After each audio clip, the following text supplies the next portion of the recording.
말씀을 보는데요. 오늘 말씀에 두 가지 사건이 나오는데 공통점은 뭐냐면 바리새인과 서기관들이 예수님이 하시는 일들 또 예수님의 제자들에 대해서 자꾸만 꼬투리를 잡고 시비를 거는 모습이 공통점입니다.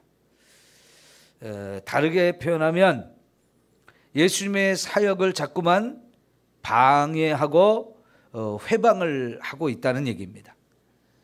나중에는 이 사람들이 결국은 예수님을 십자가에 못 박아 죽이는 일을 주도하고 앞장서는 사람들이 되는 것을 볼 수 있는데요. 자, 여러분, 예수님께서 분명히 저와 여러분을 구원하러 오신 하나님의 아들이라고 확실하게 가르쳐 주셨습니다. 그래서 예수님이 이 땅에서 하시는 말씀에 잘못된 말씀이 조금도 없습니다. 예수님이 하시는 일이나 예수님의 삶 속에 거짓이나 죄나 악한 것이나 그런 것들을 하나라도 찾아볼 수가 없습니다. 자, 그러면 여러분, 정말 이런 예수님이 우리 가운데 오셨어서 많은 말씀도 주시고 많은 선하고 아름다운 일들을 행하시는데 모두가 다 믿을 것 같습니까? 모두가 다 인정할 것 같습니까? 아니라는 거죠.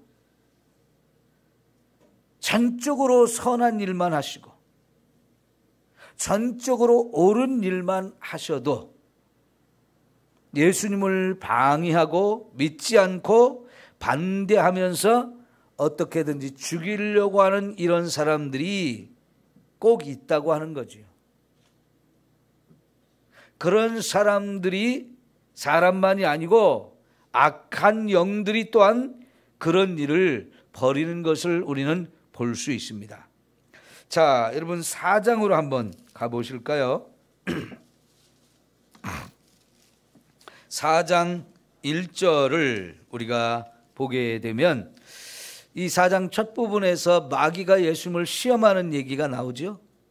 이 마귀는 처음부터 하나님을 대적한 자이기 때문에 그 하나님의 아들이 이 땅에 우리를 구원하러 오셨을 때에 그걸 제일 싫어합니다.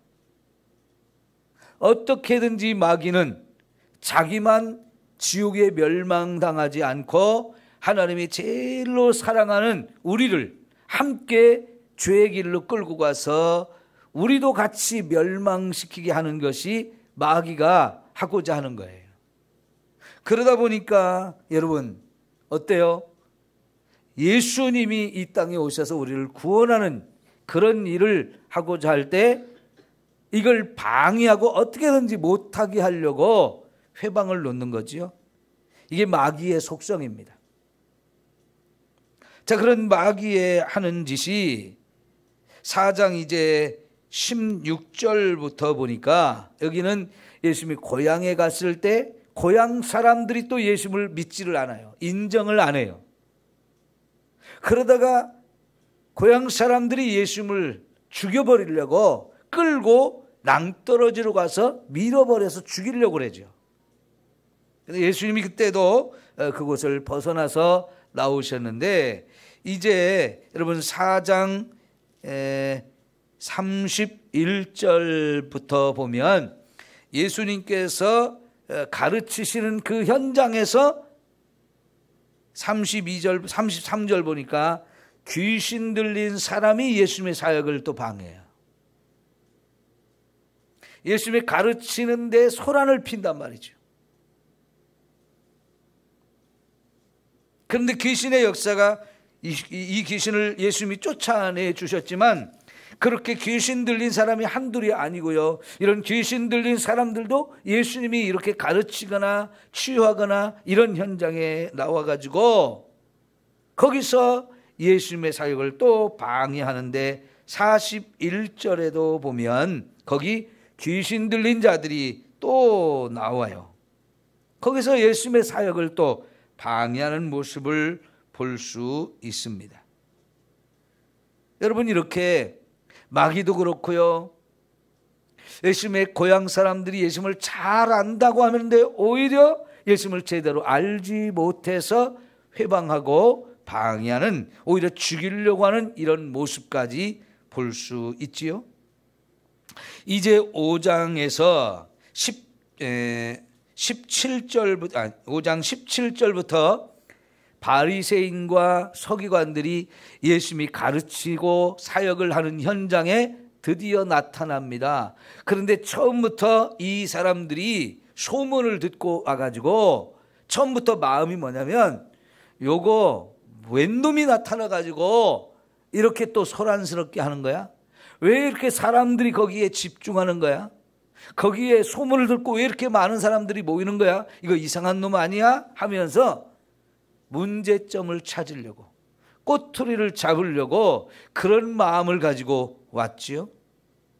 그래서 사사건건이 예수님의 가르침에 대해서, 예수님이 하시는 일에 대해서 이게 문제다, 이게 잘못됐다고 하면서 시비를 걸고 꼬투리를 잡아서 예수님을 어떻게든지 넘어뜨리려고 하는 일을 하는 것을 볼 수 있어요. 그것이 5장에서 두 번이나 있거든요. 5장 17절 이하에 있었고 30절에 가면 또 역시 그런 일을 예수님의 현장에 따라다니면서 하고 있어요. 자, 그것이 이제 6장에 와서 이제 두 가지 사건으로 오늘 말씀에 또 다시 등장하게 되는데, 누가는요, 이렇게 성경을 기록하면서 이 바리새인들이 예수님의 가르침이나 어떤 행동에 대해서 꼬투리를 잡는 일들을 하고 있는 것을 집중적으로 배치를 해서 여러 개의 사건을 지금 우리에게 소개해주고 있단 말이죠. 왜 이렇게 바리새인들이 이렇게 예수님에 대해서 방해하고 꼬투리를 잡아가고 문제를 일으키려고 할까요? 저와 여러분이 이 세상에서 아무런 잘못도 한 것이 없는데 자꾸만 우리를 힘들게 하는 사람들이 언제든지 있는 거예요. 이럴 때 여러분 피곤하고 힘들고 짜증나고 속상하고 화가 나지만 저와 여러분 그럴 수 있다라고 하는 마음을 가지고 우리가 가는 길 변함없이 가기를 원합니다. 그런 일로 인해서 내 마음이 흔들리고 이 속상하고 짜증나는 거, 이런 것에 내 마음에 자꾸 사로잡혀서 내가 가야 될 길을 방해받고 그 힘들다고 어렵다고 이런 우리가 가야 될 길을 머뭇거리나 혹은 포기하거나 이런 일이 절대로 있어서는 안 됩니다. 오히려 그 사람들을 불쌍히 여기고 그 사람들을 위해서 기도해 주면서 우리는 끝까지 내가 가야 될 길을 갈 수 있는 저와 여러분의 삶이 되기를 바랍니다. 아무리 좋은 일이고 아무리 바른 것 같아도요, 이상하게 반대하는 사람, 원치 않는 사람, 방해하는 사람 얼마든지 있어요. 그러면 이 바리새인들과 서기관들은 왜 이렇게 될까요? 여러분, 세례 요한이 요단강변에서 말씀을 전하면서 회개의 복음을 전하고 예수님의 오실 길을 준비하게 했어요.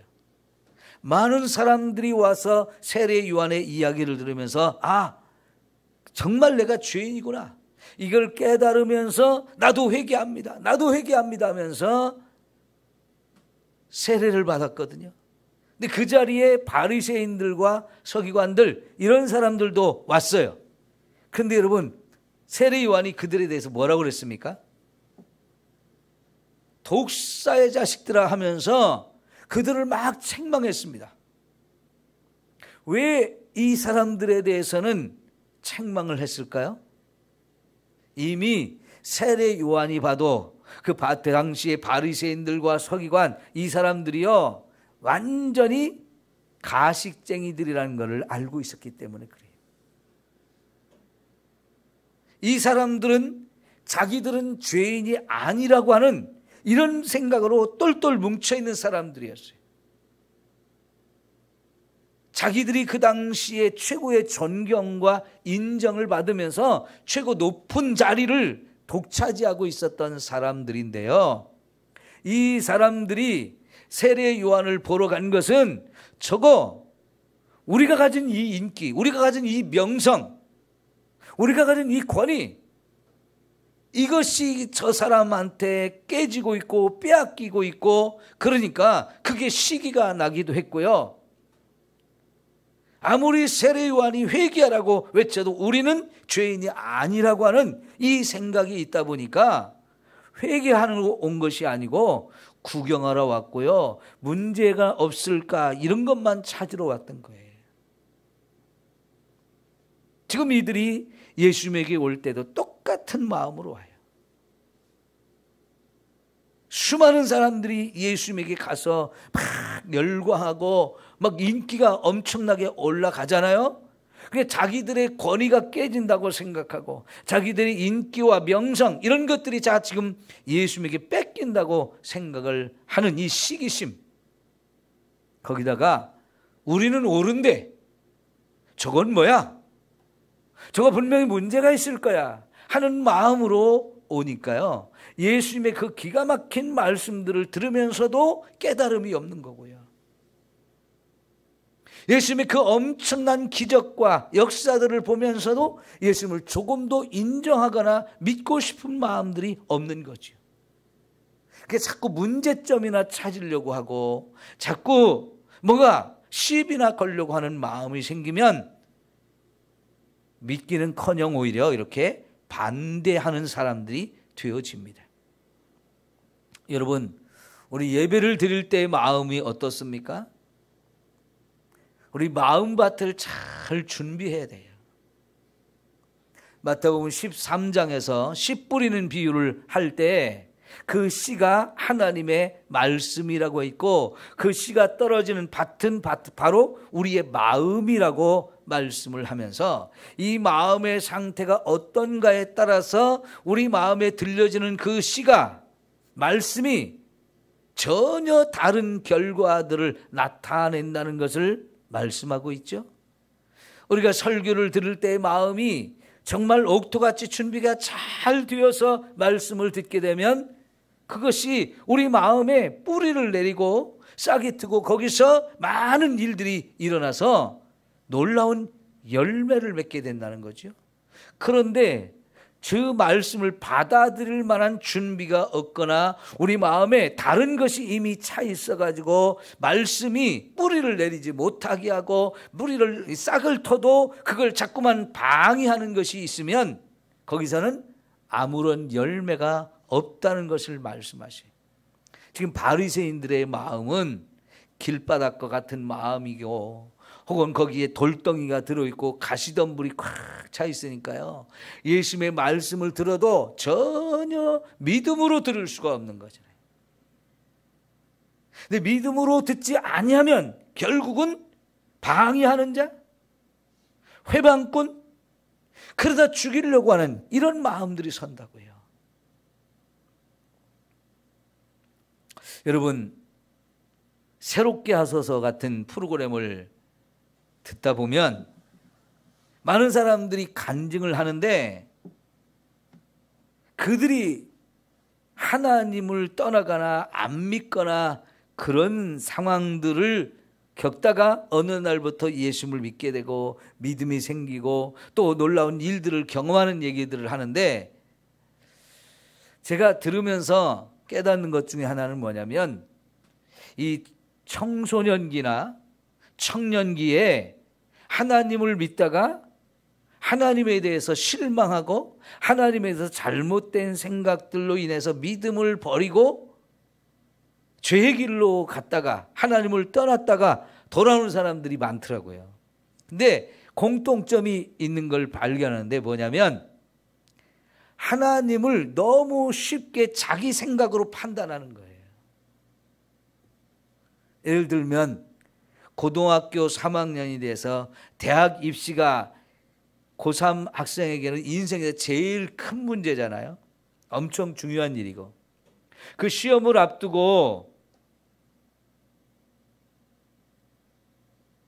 공부도 열심히 하고 새벽 예배도 나가고 교회 가서 봉사도 열심히 하고 하면서 내가 이렇게 하면 하나님이 나를 좋은 대학에 들어가게 해줄 거야, 이런 생각을 했는데 결과적으로 보니까 시험 성적이 별로 좋지도 않고, 그래서 자기가 원하는 대학도 가지 못하는 경우 자기 생각과 다르잖아요. 하나님이 자기 생각대로 안 해주셨다는 거예요. 자기 기도를 안 들어주셨다는 생각을 하면서 하나님 안 계신 것 같아, 하나님 나를 사랑하지 않아, 뭐 이런 생각을 하면서 하나님을 너무 쉽게 생각하고 믿음을 이제 버리고 교회 안 나가고 신앙생활을 해도 엉터리로 자꾸 하고, 이런 경우, 혹은 가정에 어려움이 생겼는데 이 문제를 하나님이 해결해 달라고 막 기도했는데 내가 기도한 대로 하나님 응답을 안 하셨어요. 하나님 안 계신가 보다, 나도 이제 하나님 안 믿을 거다, 그러면서 세상으로 떠나가고 하나님을 배반하고 믿음이 완전히 다 잃어버린 경우들을 너무나 많이 보더라고요. 그러니까 이게 뭔 얘기냐면요, 중고등학생, 청년, 또 젊은 시절 우리의 생각이라는 것이 어떨까요? 성숙했을까요? 성숙하지 못했습니다. 그런데 그 성숙하지 못한 생각을 가지고 자기가 마치 하나님을 다 아는 것처럼, 자기 생각이 옳은 것처럼 그렇게 생각하면서 자기 판단으로 모든 걸 너무 쉽게 생각하고 너무 쉽게 판단한단 말이죠. 그래서 자기가 이제 하나님 떠나는 게 맞다는 거죠. 하나님 안 계시다는 거죠. 그런데 여러분, 우리의 생각이 그렇게 성숙하고 또 우리가 생각하는 게 언제나 바른 생각만 합니까? 우리가 생각하는 게 문제점이 많거든요. 더구나 젊었을 때, 어렸을 때는 아는 것이 너무나 좁기 때문에 생각하고 판단하는 것이 너무 문제가 많은데 그걸 절대화시키고 그건 전적으로 옳다라고 하면서 하나님에 대해서까지 너무나 쉽게 판단하고 결정을 해버린단 말이에요. 여러분, 우리의 생각은 너무 짧습니다. 우리가 아는 것은 너무나 작아요. 근데 그 나의 생각을 가지고 하나님이 어떻다 저렇다 이렇게 내 마음으로 생각하고 판단하고 그것이 맞다라고 하면서 너무나 성급한 결론을 내리고 성급하게 행동하는 것은 문제가 많아져요. 하나님에 대해서는 더더구나 조심스럽게 생각해야 되거든요. 하나님 앞에서 우리의 뭔가 행동과 결단 이런 것들은 더더욱 신중해야 되고 조심스러워야 돼요. 이 바리새인들은요, 예수님이 그렇게 놀라운 말씀들을 하시고 그렇게 또 엄청난 일을 하는데도 전혀 이런 것에 대해서 제대로 판단하고 제대로 결정하는 것이 아니고 나는 다 맞고 나는 다 의롭다라고 하는 생각을 가지고 예수님을 보니까 자꾸 문제가 없는데도 문제인 것처럼 보이고 문제를 삼게 되죠. 여러분, 특별히 이때 당시 바리새인들이 하나님의 말씀을 해석하고 하나님의 말씀을 깨닫는데 너무 문제가 많았어요. 지금 예수님과 제자들이 안식일에 길을 걸어다가 밀밭 사이로 가면서 제자들 몇 명이 지나가면서 밀 이삭을 잘라서 손바닥으로 비벼서 거친 것 후 불고 밀 알갱이를 입에 넣어서 씹는 일을 했는데, 여러분, 우리도 어렸을 때 그런 일을 해보셨죠? 이게 이 바리새인들의 눈에는 안식일을 범하는 일로 보인 거예요. 그런데 여러분, 구약 성경 어디를 봐도 하나님께서 율법으로 안식일을 이렇게 지켜라 저렇게 지켜라 하면서 구체적으로 안식일에는 밀리삭 이런 거 잘라 먹으면 안 돼, 안식일에는 질병을 고쳐도 안 돼, 이런 걸 말씀하신 적이 있나요? 전혀 없습니다. 근데 왜 이것을 문제라고 했을까요? 유대인들이 전통적으로 말씀을 가르치는 교사들, 율법학자들, 이런 서기관, 이런 사람들이요, 안식일을 우리가 더 잘 지키기 위해서 어떻게 하면 좋을까 하면서 하나씩 하나씩 규정이라는 걸 만들기 시작했어요. 그것이 이제 장로들의 전통이라고 하는 걸로 계속해서 내려왔는데, 그런 규정 중에 하나가 안식일에는 이런 거 밀리삭 이런 거 배고파도 잘라 먹으면 안 된다, 이렇게 말한 거예요. 규정을 만든 거예요. 안식일에는 병든 자도 치료하면 안 된다, 이런 규정들을 만든 거예요. 이건 하나님의 말씀이 아니고 사람들이 그걸 해석하면서 만들어내는 사람의 규정이에요. 이런 걸 가지고 예수님과 예수님의 말씀이나 예수님이 하시는 일, 이런 것들을 보니까 예수님이 잘못한 것으로 보이는 거지요. 여러분, 제자들이 그 밀리삭 잘라본 게 배고파서 그런 겁니까? 설령 배고파서 그렇게 딸지라도, 배고파서 그랬으면 그거는 더 용납해 줘야 되는 일 아니에요? 어쩌다 보니까 습관적으로 그냥 밀 이삭을 잘라서 비벼가지고 입에 넣어서 씹는 이런 일이 있을 수 있는 거지요. 여러분, 어렸을 때 우리 껌 없을 때 이 밀 이삭 이렇게 잘라 먹으면서 껌처럼 씹지 않았어요? 그죠? 거기다 또 소금 한 꼬집 이렇게 같이 넣어서 씹으면 이게 더 쫄깃쫄깃하고 오래 씹을 수 있잖아요. 근데 이거를 안식일을 범하는 일로 이야기하면서 문제가 있다, 잘못하고 있다, 이렇게 말한단 말이죠. 그때 예수님은 다윗이 사울 왕이 죽이려 하는 걸 피해서 도망을 갈 때 제일 먼저 간 곳이 제사장한테 간 거였거든요. 성전으로 찾아갔어요. 혼자 가지 아니하고 따르는 사람들이 있어서 같이 갔는데 너무 배가 고팠어요. 그래서 먹을 걸 구하는데 제사장이 지금 우리 집에서 우리가 그냥 평소에 먹는 것은 하나도 없고 하나님의 성전에 드렸던 진설병, 이게 물린 것이 있는데 너와 함께하는 사람들이 지금 거룩하다면, 깨끗하다면 먹을 수 있도록 해주겠다. 근데 우리 괜찮습니다, 깨끗합니다, 거룩합니다 해서 그걸 받아가지고 먹었잖아요. 근데 원래 율법에는 그게 제사장과 그 가족들만 먹게 되어 있는 거예요. 거룩한 상태에서 거룩한 자만 먹게 돼. 제사장이나 그 가족들도요, 거룩하지 않으면 먹지 말라고 그랬어요. 그 진설병 자체가 너무나 거룩하기 때문에. 그 다윗과 함께하는 사람들은 먹어서는 안 되는 것입니다. 그럼에도 불구하고 제사장이 그걸 주고 다윗은 그걸 받아 먹었단 말이죠. 왜 그렇습니까? 말씀보다는 사랑이 더 중요하기 때문에. 아니, 그런 하나님의 말씀의 최종적인 의도는 뭐냐면 우리가 사랑이 들어있는 거예요. 사랑 하나들. 하나님을 사랑하고 이웃을 사랑하는 거, 이게 크고 첫째 되는 계명이라고 그랬잖아요. 이게 모든 율법의 가장 깊은 의미는, 근본적인 의미는 하나님을 사랑하기 때문에 율법을 지키라는 거고요. 내 부모와 형제들을 사랑하기 때문에 거짓말해서도 안 되고 부모를 순종해야 되고 간음해도 안 되고 이런 거거든요. 근데 그런 하나님의 말씀에 참된 의도는 전혀 깨닫지 못하고 그저 문자에 매달려가지고 하지 말라 그러면 나 이거 하면 안 돼, 이렇게만 생각했던 거죠. 여러분, 우리는 하나님의 말씀의 진정한 의도가 뭔가를 자꾸 깨달아야 돼요. 그 다음에 또 이 사람들의 문제는 뭐냐면, 안식일에 지금 회당에서 예배를 드리고 있는데 손이 말라가지고 마비가 된 거죠. 움직이지 못하는 사람이 있어요. 그 사람을 보면서 오늘 또 예수라는 저자가 안식일인데 이 사람을 병을 고치나 안 고치나 이걸 한번 봐야 되겠다. 그러면 그거는 예수님 병을 고친다면 그것도 안식일을 범하는 거니까 이거 우리가 고발할 수 있다, 이렇게 되는 거죠.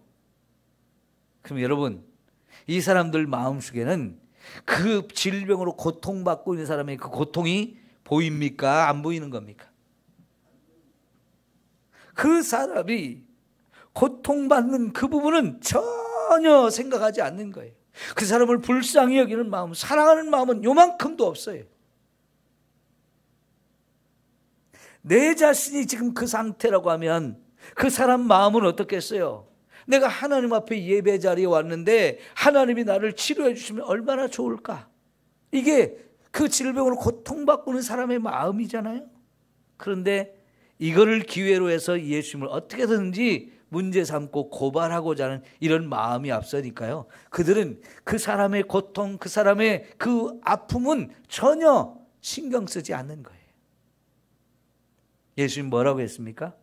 그들의 생각을 아시고요, 묻습니다. 안식일에 선을 행하는 것과 악을 행하는 것, 어떤 것이 옳으냐? 안식일에 사람을 죽이는 것과 살리는 것, 어떤 것이 옳으냐? 안식일이지만 선한 일은 해야 된다는 거죠. 안식일이지만 사람을 살리는 일은 해야 된다는 거죠. 여러분, 예수님은 하나님이 우리에게 주신 율법의 참된 의미를 깨닫고 그 의도를 따라 살려고 하고 그걸 가르치는 거죠. 회방하고 방해하는 사람들이 참 얼마나 많은지. 또 하나님을 안 믿는 사람들은 왜 안 믿겠습니까? 자기 생각이 옳다는 거예요. 예수님에 대해서 알아보지도 않고 무조건 내 생각이 맞다. 예수님은 틀렸어. 예수님은 없어. 예수 믿는 거 별거 아니야. 이런 생각들 때문에 예수님을 안 믿어요. 참 인간이 얼마나 어리석은데요. 인간이 얼마나 무지하고 얼마나 보잘것없는 존재인데. 그러죠? 우리 인생이 하나님 앞에서 겸손해야 되고, 나는 정말 아무것도 아닙니다. 나는 무지합니다. 나는 무능합니다. 이런 걸 인정할 때 우리가 하나님을 제대로 믿고 하나님 따라서 살 수 있어요.